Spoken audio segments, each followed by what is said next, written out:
के बच्चों, सबसे पहले हम ब्रह्मनाद करेंगे।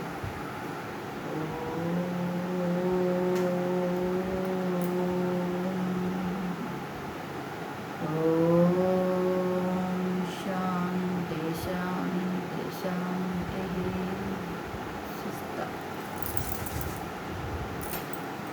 तो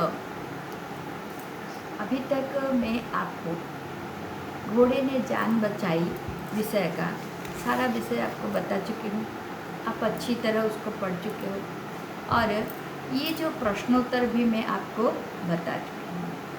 लॉन्ग क्वेश्चन मतलब दीर्घ प्रश्नोत्तर और क्षुद्र प्रश्नोत्तर ये भी आपको बता चुकी हूँ। इसमें से आप पढ़ोगे, जो भी समझ में नहीं आएगा मुझे पूछोगे। तो ये प्रश्नोत्तर के बाद हमारा अभ्यास भी है। अभ्यास में क्या क्या दिया है उसी के बारे में मैं आज आपको बताऊँ, ठीक है। और ये अभ्यास करने के बाद आपको जो भी समझ में नहीं आएगा मुझे फ़ोन करके पूछो, ठीक है। अच्छा, अभी हम देख रहे हैं ये अभ्यास कार्य। अभ्यास कार्य से पहले हम ये प्रश्नोत्तर आपको बता चुके हैं। इधर जो दीर्घ प्रश्नोत्तर है और क्षुद्र प्रश्नोत्तर है, इसी को हमें बता चुकी हूँ और आप लिख चुके हो प्रश्न दीर्घ और क्षुद्र प्रश्न में, ठीक है। तो ये भाषा कार्य में आज हम देखेंगे इन शब्दों के लिंग बताइए। लिंग कैसे आप पहचानोगे। सबसे पहले ये लिंग पहचानने के लिए जो नियम मैं आपको बताई थी वो सारे नियम को आप याद रखोगे तो ठीक है, नहीं तो एकदम कम से कम आप ये याद रखिए। देखो, युद्ध, युद्ध मतलब क्या है, ये संस्कृत से आए हुए शब्द है, पुल्लिंग है, ठीक है। तो ये भी आपको याद नहीं आएगा तो क्या करोगे, युद्ध, युद्ध बहुवचन बनाते समय युद्ध क्या है, बहुवचन में कुछ परिवर्तन होगा क्या, नहीं। तो जो भी शब्द बहुवचन बनाते समय परिवर्तन नहीं होते हैं वो आपका कौन सा लिंग में है, पुल्लिंग में है, ठीक है। तो अभी देखिए ये युद्ध, युद्ध इसीलिए पुल्लिंग हुआ क्योंकि बहुवचन में युद्ध ही रहेगा, ठीक है। फिर देखो इधर क्या है, जंग, जंग भी आपका क्या है, बहुवचन में परिवर्तन नहीं होता है इसीलिए ये पुल्लिंग है। लड़ाई, लड़ाई क्या है, बहुवचन में क्या होगा, लड़ाइयाँ, ठीक है।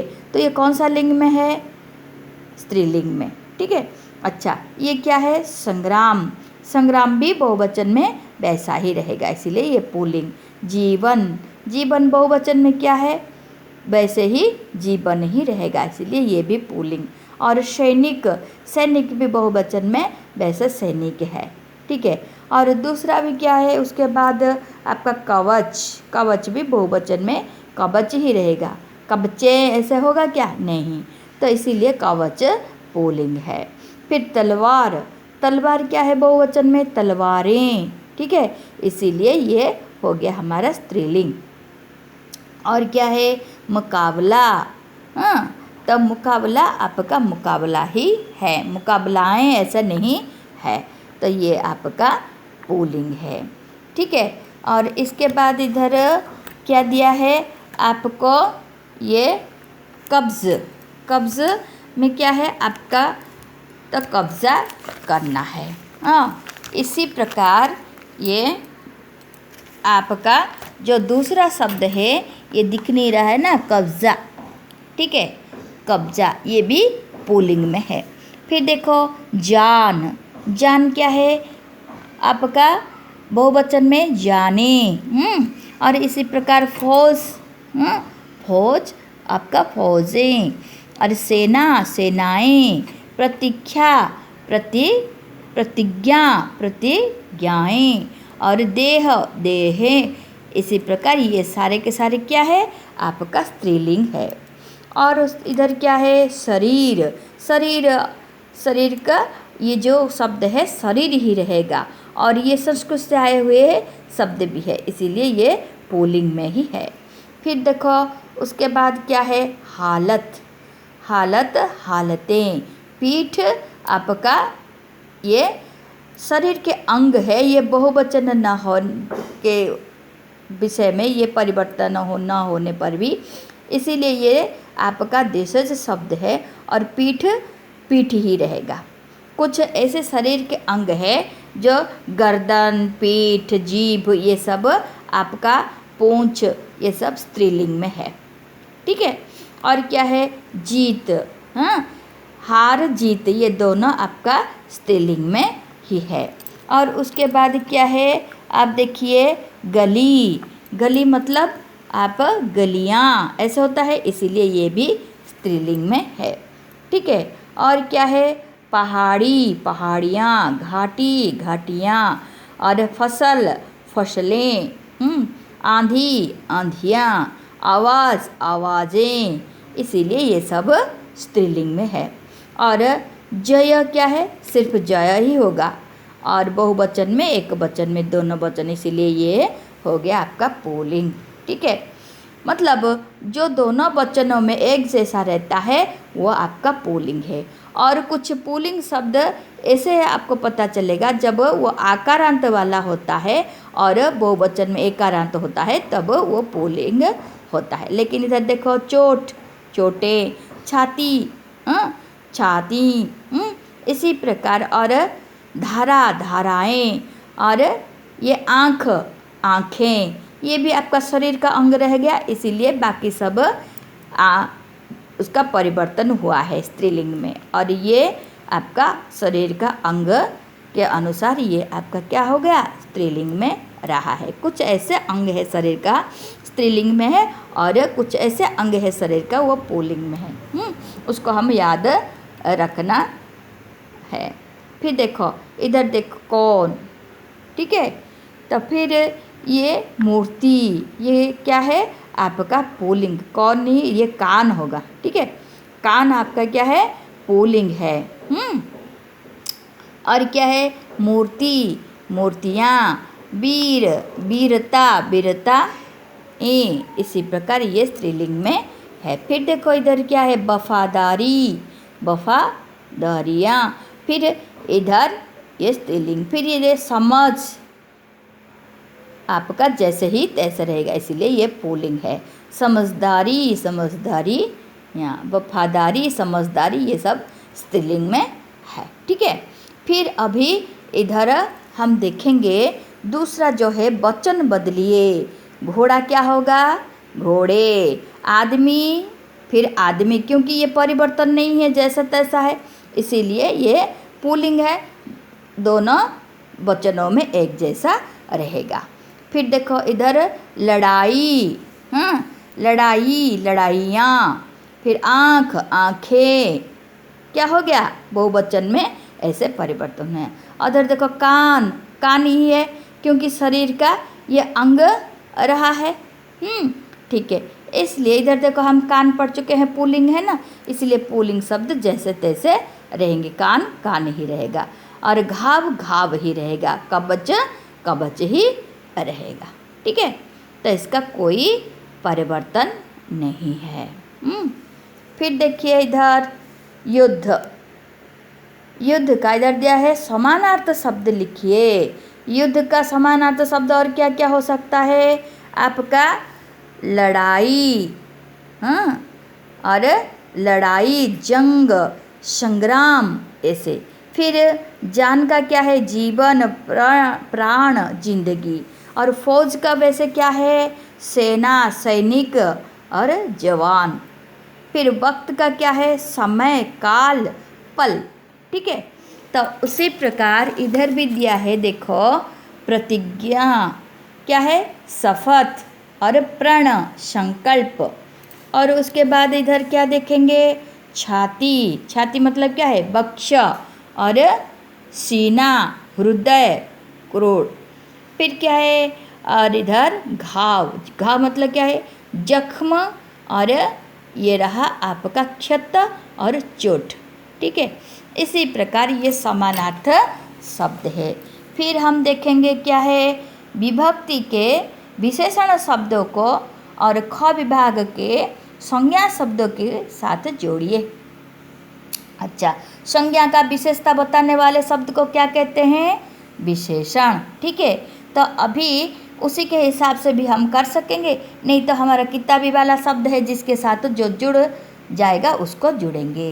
देखो इधर खाली फिर वार, वार खाली नहीं जाता, खाली वार। और गट्ठा हुआ क्या होगा?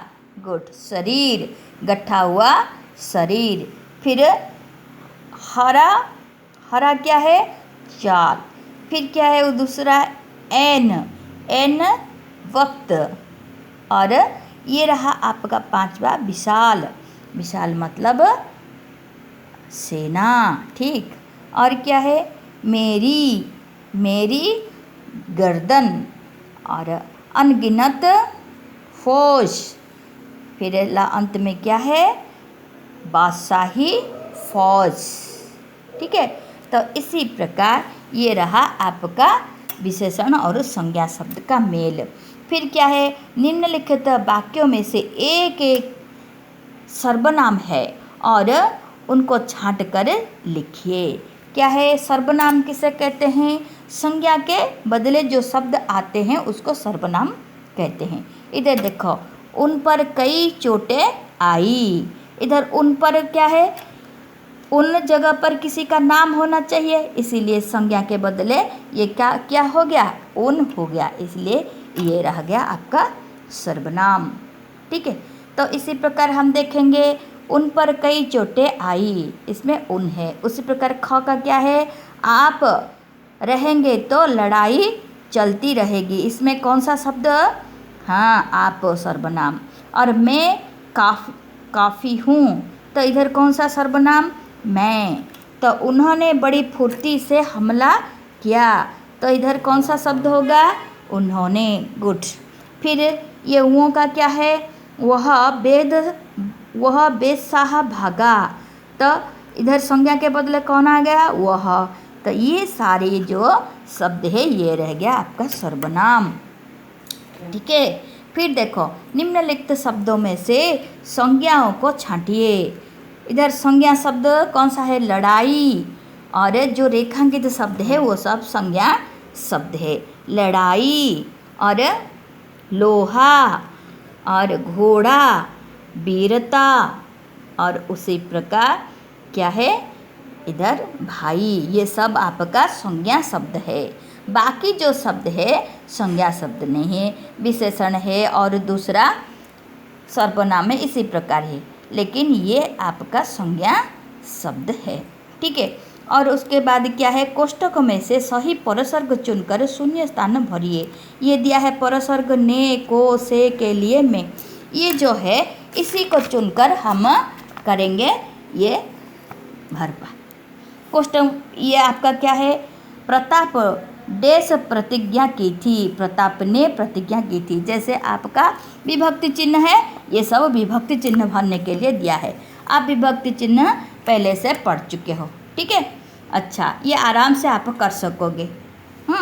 और क्या, ये इसके बाद हम देखेंगे दूसरा कौन सा है। उसी प्रकार ये किसी वीर से कम न था और रण में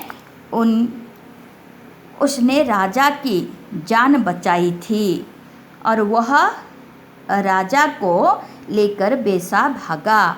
फिर ये क्या है? मैं भी वतन के लिए जान दूंगा। ये सब आपका विभक्ति चिन्ह वाला है। और उसके बाद ये जो दिया है आपको जानिए में, इसको 8 नंबर डाल दोगे, ठीक है। 8 नंबर डाल दोगे इसीलिए कि इधर दिया है क्रियाकर्ता के अनुसार नहीं चलती। मतलब क्रिया किसके अनुसार चलती है? जब वाक्य में ने विभक्ति आते हैं, अर्थात भूतकाल में ने का प्रयोग होता है, मैं आपको बता चुकी हूँ। तो भूतकाल में ने का जब प्रयोग होता है तो उसी समय ये क्रिया के अनुसार आपका कर्ता नहीं होता है। तो किसी के अनुसार कर्ता होता है? कर्ता कर्म के अनुसार होता है। किसके अनुसार होता है? कर्म के अनुसार कर्ता होता है। कैसे है देखो, राणा ने प्रतिज्ञा की थी, इसमें आपका ये जो राणा क्या है? कर्ता है। कर्ता के अनुसार हुआ क्या? ये क्रिया की थी क्रिया है, ये प्रतिज्ञा के अनुसार हुआ। प्रतिज्ञा क्या है? कर्म। कर्म है आपका स्त्रीलिंग, इसीलिए इधर क्या हो गया? प्रतिज्ञा की थी हुआ, ठीक है। तो उसी प्रकार इधर भी देखेंगे, देखो उसने राणा की जान बचाई। इधर क्या है, राणा इधर करता है लेकिन जान इधर कर्म है, इसीलिए क्रिया बचाई हुआ स्त्रीलिंग हो गया। ठीक है, तो उसी प्रकार राणा ने चेतक की पीठ थपथपाई। इधर क्या है, चेतक की पीठ, पीठ इधर कर्म है, इसीलिए कर्म के अनुसार पीठ स्त्रीलिंग है, पीठ थपथपाई। ठीक है, और इधर भी चेतक की हुआ, पीठ स्त्रीलिंग के कारण। फिर देखो इधर देखो, मन्ना ने प्रताप की बुरी हालत देखी। इधर क्या है, बुरी हालत देखी, हालत आपका स्त्रीलिंग है, इसीलिए मन्ना ने प्रताप की दोनों पुल्लिंग होने पर भी इधर कर्म आपका स्त्रीलिंग है, इसीलिए क्रिया भी आपका स्त्रीलिंग हुआ। समझ में आ गया। फिर देखिए इधर उन्होंने फुर्ती से हमला किया। इधर हमला क्या है, पुल्लिंग है, इसीलिए किया हुआ क्रिया का पुल्लिंग हो गया। फिर देखो चेतक ने दम तोड़ दिया, दम तोड़ दिए, तो दम इधर क्या है, पुल्लिंग है, इसलिए तोड़ दिए, आपका क्रिया भी पुल्लिंग हो गया। चेतक ने मेरी आंखें खोल दी। इधर देखो आंखें कौन सा है, स्त्रीलिंग है, मेरी आंखें खोल दी, क्रिया भी उसी प्रकार स्त्रीलिंग हुआ है। समझ में आ गया ना। फिर देखो ये मुहावरे का अर्थ लिखने के लिए दिया है आपको। मैं एक पेज मुहावरे अभ्यास करने के लिए दी थी, और ये किताबी वाला मुहावरे है, इसको भी मैंने आपको बता चुकी हूँ। तो भी देखो, लोहा लेना मतलब लड़ाई करना, जान बचाना, जीवन रक्षा करना, पीठ थपथपाना, फिर हौसला बढ़ाना, हिम्मत देना, फिर दम तोड़ देना, मर जाना, ये है इसका मुहावरे का अर्थ है। तो इसी प्रकार मैं आपको और फोटो में आपको अनुवाद करने के लिए भी दी हूँ, और सही विकल्प चुनने के लिए भी क्वेश्चन दी हूँ, और शून्य स्थान की पूर्ति कीजिए, ये भी मैंने करने के लिए फ़ोटो भेजी हूँ, और सही परसर्ग भरने के लिए भी कुछ प्रश्न मैंने दी हूँ, और वाक्यों को शुद्ध करने के लिए भी मैं कुछ प्रश्न और उत्तर दी हूँ। लिंग वचन का परिवर्तन कीजिए उसके बारे में। फिर अव्यय भरिए, अर्थात क्या है, इधर जैसे आपका भरा है अव्यय, तो कारक, उसी प्रकार अव्यय भरने के लिए, अव्यय मतलब क्या है आप जानते हो, अभिकारी शब्द। ठीक है, अभिकारी शब्द जो है उसको भरने के लिए भी कुछ प्रश्न मैंने बनाए हूँ, वो आप करोगे। ठीक है, तो इसके बाद हम आगे बढ़ेंगे और उस प्रश्न का उत्तर आप अच्छी तरह अभ्यास करोगे। जो समझ में नहीं आएगा मुझे पूछोगे। ठीक है।